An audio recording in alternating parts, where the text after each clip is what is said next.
You're listening to Clinical Conversations. I'm your host, Joe Elia.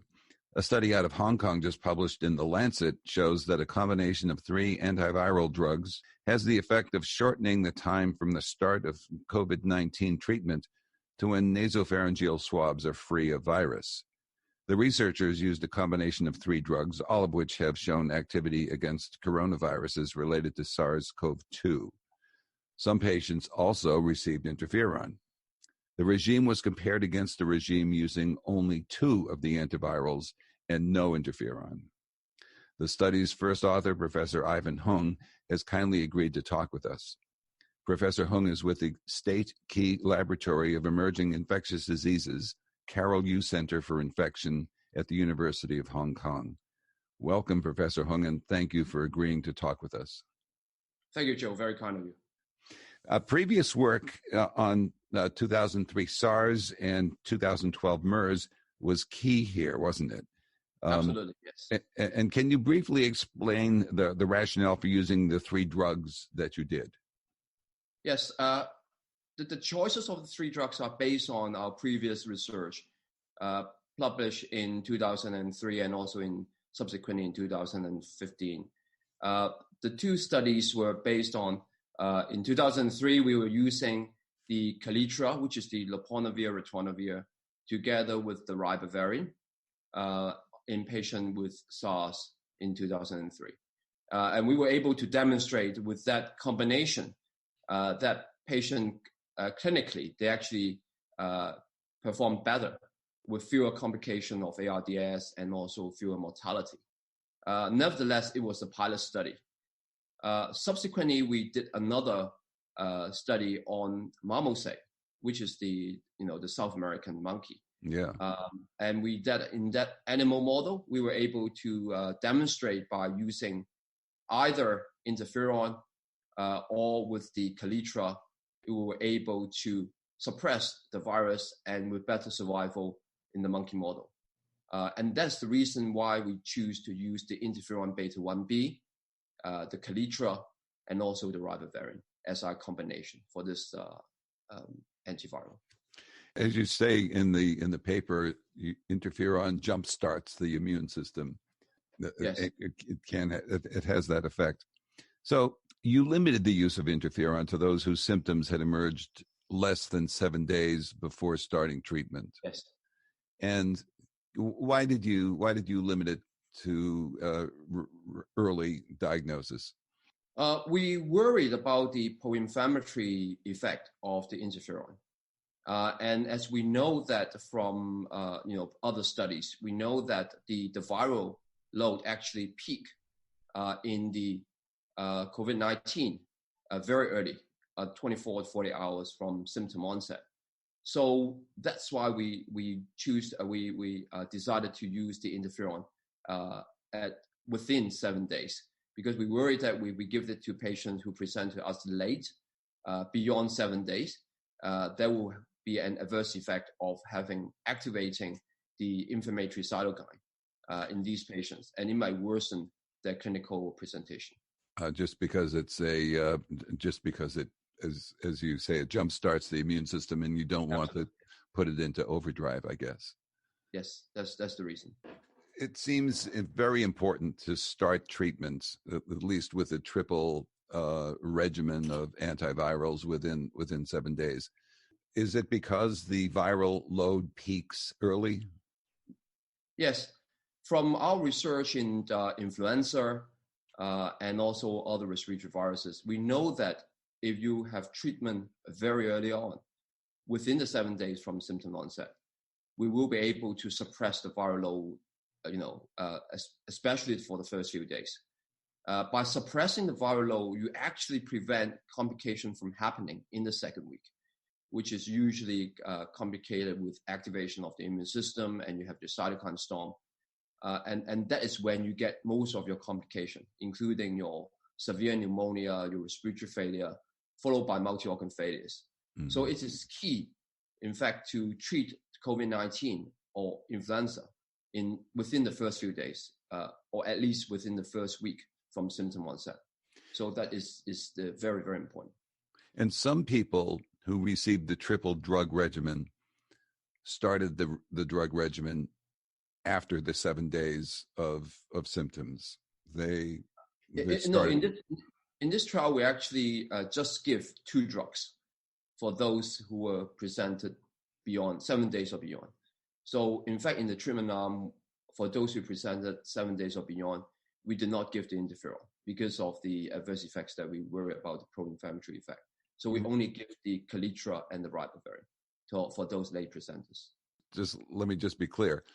Some of the patients received the Kaletra and ribavirin, but yes. not interferon.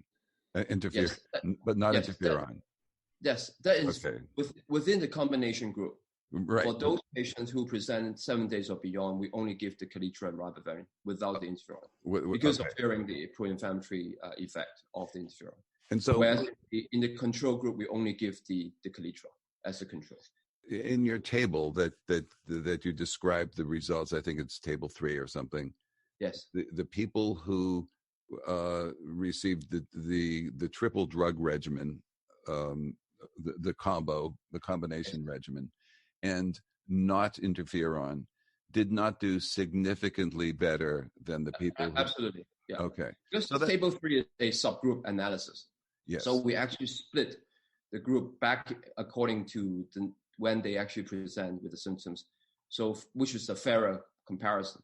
Yeah. Because for those who actually take the triple therapy with interferon, there are 52 of them within the combination group. And we compare these to the control, which is 24 of them who was also presented in the control group within 7 days.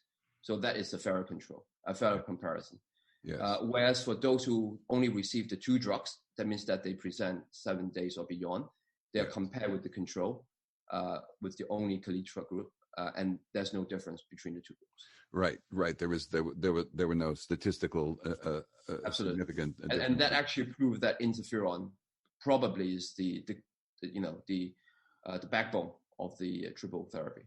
Yeah, it's either interferon or early treatment.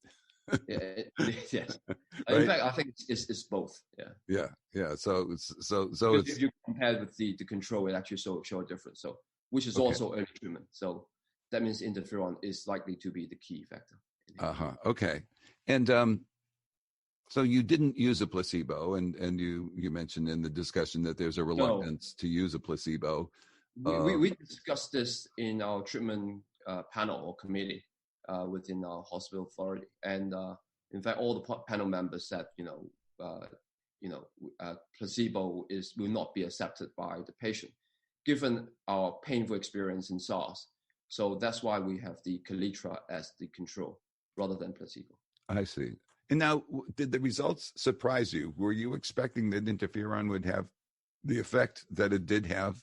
The result was more or less what we expected, although we were a little bit surprised in terms of the difference between the combo and the control, especially in terms of the viral suppression. Yeah, the shedding was shortened among the combo recipients from 7 days versus 12 days with the controls. The symptom alleviation, symptoms were alleviated in the combo group in 4 days versus 8 days in the controls. Indeed, yes. And the hospital stay was much shorter. It was 9 in the combo group and about 15 in the controls. So in the control, yes. So yeah, something was at work, and so but the 2 variables seem to be time and interferon. Absolutely. So, are you doing more studies on trying to resolve trying to get a finer? Yes. There are several things we're trying to do in the in another trial which we just started. Even though we have no patients now in Hong Kong. I think the limitations in our first study is that is all mild to moderate cases that we have. Yes. Most of them comes in with a new score of 1 or 2, and the other problem, of course, is that we have very few severe cases probably because we hospitalize our patient very early on and treat them, most of them within the first week. So that's why we have very few severe cases, including we have less than, SDN 1,000 cases in Hong Kong, confirmed cases. Less than 3% was in the ICU. So it's and it's also, less than 0.4% in terms of mortality. So it's very difficult to we want to recruit severe cases, but we couldn't. Yeah. So the next step, of course, is to see whether this regimen works in severe cases, if we have more severe cases in the coming winter. Or that is that we will be looking at the whether we can actually use interferon in patients who presented beyond 7 days, which we think that it is not a, not of the pro-inflammatory adverse effects is not a problem anymore. We can actually give interferon for patients who present beyond 7 days. So we'll be looking at that as well. And if you were looking for severe cases, you would need to look no further than Boston. Yes. So are you working with colleagues internationally at all? Or Yes, we have collaborators in Europe, in UK, and also in US, which we communicated with. We will be very happy to look for further trials with our collaborators. Yes, I hope that happens. In the coming winter. We have more cases as well. Have you started using the regimen? You say you don't have any severe cases at the university now. Have you started using the regimen on other patients in other hospitals in Hong Kong? Well, we in fact for this trial we have included 6 major public hospital in Hong Kong that actually cover around 75% of the population in Hong Kong. So in fact, we actually recruited most of the patients in the first 2 months up to the 20th of March of all our confirmed cases. We only have our second wave in the late March, where we have a surge of cases from about 200 up to now 1,000 confirmed cases at the end. So we have recruited more or less all the patients, or majority of the patients that we have in Hong Kong. So if we are looking for more severe cases, then probably we have to look somewhere else. Yeah, with collaborators in other parts of the world. You mentioned a term I'm not familiar with. You call it News 2. It's a National Early Warning. Indeed, National Early Warning Score 2, which was developed in the UK for assessing especially respiratory illnesses affecting with presenting with pneumonia, and that allows us to compare the treatment and the control arm in terms of clinical alleviations. So the severity of the pulmonary. Okay, so pardon my ignorance about that. I want to thank you for speaking with me today, Professor Hung. Thank you, Joe. Very kind of you. And happy Mother's Day. Happy Mother's Day to you. I hope you enjoy it. That was our 266th episode. All the rest can be found at podcasts.jwatch.org. We come to you from the NEJM group, and our executive producer is Kristen Kelly. I'm Joe Elia. Thank you for listening.